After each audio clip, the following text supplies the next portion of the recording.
ಕಾಗವಾಡದಲ್ಲಿ traffic jam, ಸಂಚಾರ ದಟ್ಟಣೆ, ಹೈರಾಣಾದ ಪ್ರಯಾಣಿಕರು. ಕಾಗವಾಡ ಪಟ್ಟಣದಿಂದ ಮಿರಜ್ ರಸ್ತೆಯ ಹೆಸ್ಕಾಂ ಕಚೇರಿ ಸನಿಹದಲ್ಲಿ ಕಬ್ಬು ತುಂಬಿದ ಟ್ರ್ಯಾಕ್ಟರ್ ಡಬ್ಬಿ ಮುಗುಚಿ ರಸ್ತೆಯಲ್ಲಿ ಬಿದ್ದ ಪರಿಣಾಮ ಸಂಚಾರ ಬಂದ್ ಆಗಿ ಪ್ರಯಾಣಿಕರು ಪರದಾಡುವಂತಾಯಿತು.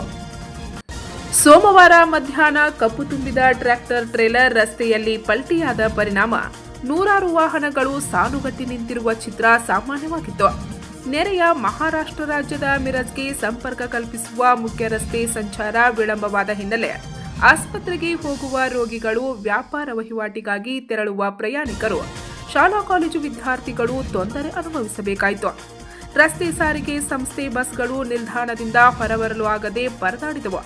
ಇನ್ನು ಸಂಚಾರ ದಟ್ಟಣೆಯಿಂದ ಪಟ್ಟಣಕ್ಕೆ ಬರುವ ಪ್ರಯಾಣಿಕರು ತಮ್ಮ ಲಗೇಜ್ ಹೊತ್ತು ನಡೆಯುತ್ತಾ ಸಾಗುತ್ತಿರುವುದು ಕಂಡುಬಂದಿತು. ಕಾಗವಾಡ ಠಾಣೆಯ ಪೊಲೀಸರು ಬಿದ್ದ ಟ್ರೇಲರ್ ಹಾಗೂ ಕಬ್ಬನ್ನು ಜೆಸಿಬಿ ಸಹಾಯದಿಂದ ರಸ್ತೆ ಬದಿಗೆ ಸರಿಸಿ ಸಂಚಾರಕ್ಕೆ ಅನುವು ಮಾಡಿದ್ರು. ಕಾಗವಾಡ ಪಟ್ಟಣದಿಂದ ಮಿರಜ್ ಪಟ್ಟಣಕ್ಕೆ ಸಂಪರ್ಕಿಸುವ ರಸ್ತೆ ಅತ್ಯಂತ ಕಿರಿದಾಗಿದ್ದು ಅಲ್ಲಲ್ಲಿ ಗುಂಡಿಗಳು ನಿರ್ಮಾಣವಾಗಿವೆ. ಇದರಿಂದ ಇಲ್ಲಿ ಪದೇ ಪದೇ ಅಪಘಾತಗಳು ನಡೆಯುತ್ತಿವೆ. ಕೂಡಲೇ ರಸ್ತೆ ಅಭಿವೃದ್ಧಿ ಪಡಿಸಬೇಕೆಂದು ಪ್ರಯಾಣಿಕರ ಹಾಗೂ ಪಟ್ಟಣದ ಸಾರ್ವಜನಿಕರ ಒತ್ತಾಯವಾಗಿದೆ. ಪಂಚ್ ನ್ಯೂಸ್ಗಾಗಿ ಕಾಗವಾಡದಿಂದ ಬಸವರಾಜ್ ತಾರ್ದಾಳೆ.